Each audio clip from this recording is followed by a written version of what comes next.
susunod na araw malalaman ko din yon. So may araw din yung mga hayop na yon. So galit na galit talaga ako mga ka-farmers dahil kinain yung ating mga sisiw. Biruin mo, 9 na sisiw, 8 at kalahati, tinira yung kalahati na katawan ng sisiw natin. So ito mga ka-farmers, meron tayong bad news. 18 yung mga sisiw natin pero 9 na lang yung natira. So yan mga ka-farmers, ang duda ko dito meron pang isang katawan na iwan, oh, yung kalahati, oh.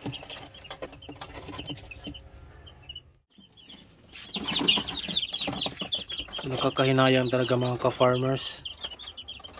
So ito yung mga sisiw sana natin na palahi na manok panabong. Sayang dahil yung ginamit nating rooster dyan ay nanghiram lang tayo ng rooster para makapag-breed nito. Pero yun, merong isa dyan, oh, kalahati na lang ng katawan. Itong isa disabled pa.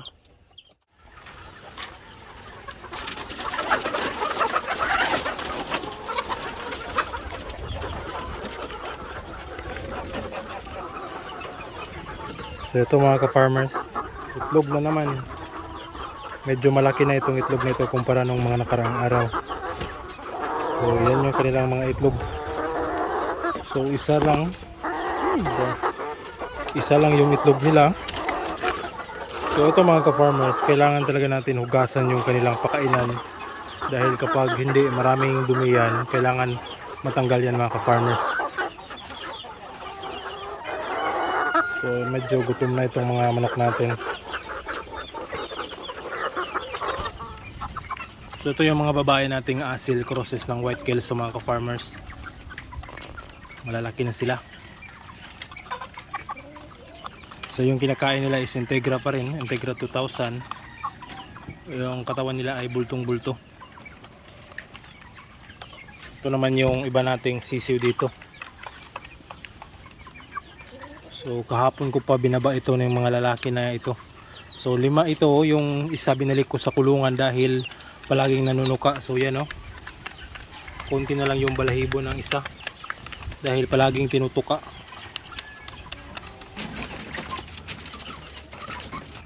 So ito rin mga ka-farmers yung iba nating mga native at saka yung game balls natin.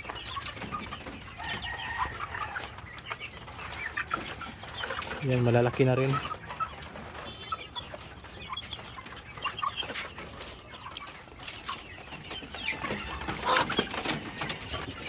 Ito naman yung mga white leghorns natin.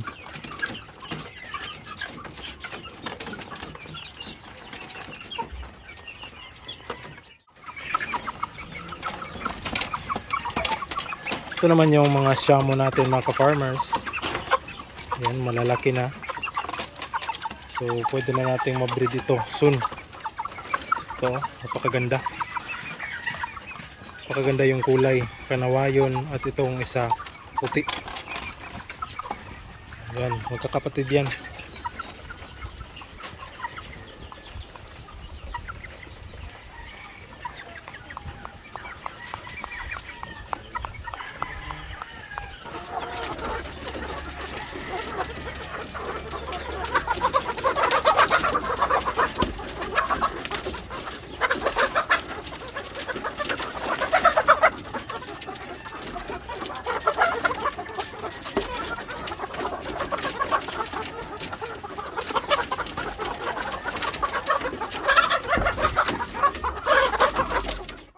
So yung kinakain nila mga ka-farmers ay more on GMP 4 na talaga. Nilalagyan pa rin natin ng konting Integra 2000 para kahit pa paano mga ka-farmers hindi pa sila agad maninibago. So hanggang masasanay na sila dito sa pagkain na ito, saka na natin sila papalitan ng purely na GMP.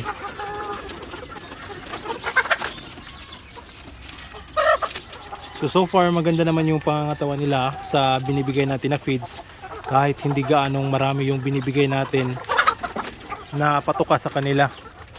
So ganyan mga ka-farmers, mapapansin nyo wala namang nagtutukaan o nagpe-feather pecking dito sa mga manok natin. Basta hindi lang sila makakakain lang sila ng on time. So hindi rin masyadong dalawang beses din lang ako nagpapakain sa kanila, umaga at hapon, at hindi gaanong karamihan yung binibigay natin. So tamang tama lang na makakain sila. Yung katawan nila man, yung katawan naman nila ay maganda naman, buong buo. Except dun sa pure na white leghorn natin.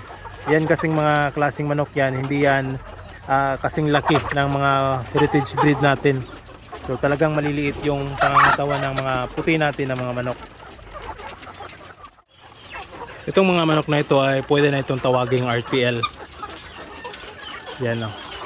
So meron tayong mga pure na white leghorn na na-produce dito.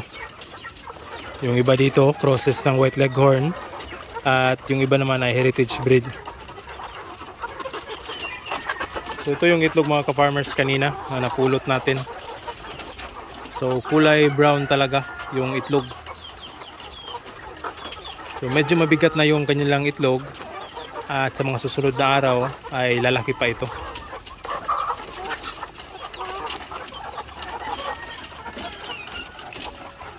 So pagpapakain din natin mga ka-farmers, hindi rin natin ino-overfeed yung mga manok natin. So tamang-tama lang. So yan, hindi kapag on time talaga mga ka-farmers na pinapakain yung mga manok, hindi sila yung parang dadalusong agad doon sa pagkain.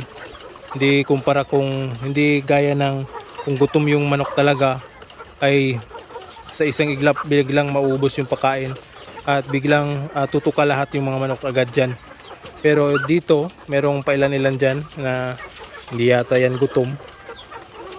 So paunti-unti rin yung kanilang pagkain, which is napakaganda naman dahil yung hindi tayo masyadong malakyan sa gastos sa feeds sa kanila. So hindi na rin ako nagsusupply dito ng mga dahon-dahon like alternative na feeds, pero paminsan-minsan naglalagay ako ng yung sapal ng niyog. Kapag madami yung sapal ng niyog, tsaka ako naglalagay. So minsan lang naman. So hanggang mangitlog ito mga ka-farmers ay pwede nating pakainin sila ng sapalang niyog or alternative na feeds. Basta may feeds lang na commercial na magpapapaitlog sa kanila ay ayos din yan.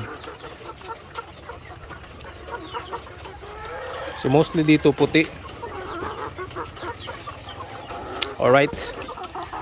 Nanghihinayang lang talaga ako mga ka-farmers doon sa bagong pisa natin ng mga sisiw. So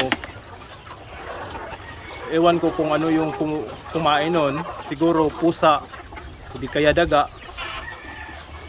So sa mga susunod na araw malalaman ko din yon.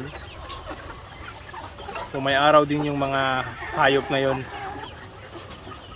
So galit na galit talaga ako mga ka-farmers dahil kinain yung ating mga sisiw. Biruin mo, 9 na sisiw, 8 at kalahati, tinira yung kalahati na katawan ng sisiw natin. Yung pinagpaguran natin mga ka-farmers ng ilang buwan sa pagbibreeding, so sa isang iglap mawawala lang. So kumukulo talaga yung dugo ko sa galit. So di bali na hindi naman natin mababalik yung mga sisiw na yon. Subukan na lang nating mag-breed ulit. At meron din ako isang problema mga ka-farmers. Ito, merong mga nakawala ng mga manok dito sa kapitbahay. So ayaw ko talaga sa mga manok na pinapakawalan dito sa amin mga ka-farmers. So isang rason dyan ay kapag pinapakawalan yung manok dito, yung mga basura mo na nilalagay sa burning pit, yun yung kinakaka nila. At saka madumi ng tingnan dahil kinakaskas nila yung mga basura natin na tinatapok yung mga dahon na iniimbak natin kasi napakaraming dahon ng mangga dito dahil maraming puno. So yun yung isa sa mga sakit sa ulo dito, yung sa kapitbahay na manok na pinapakawalan lang. So dito din sa ilalim ng kulungan, sila din yung nagkakalat ng mga dumi ng ating mga manok dito sa kulungan. So kung walang mga manok na pinapakawalan, hindi sana magkakalat yung mga dumi ng ating mga manok dyan sa ilalim. So madali lang din natin malinis. So yun yung isa sa mga bagay na ayaw ko talagang pakawalan yung mga sisiw natin o yung mga manok natin dito sa ating manukan. So yun,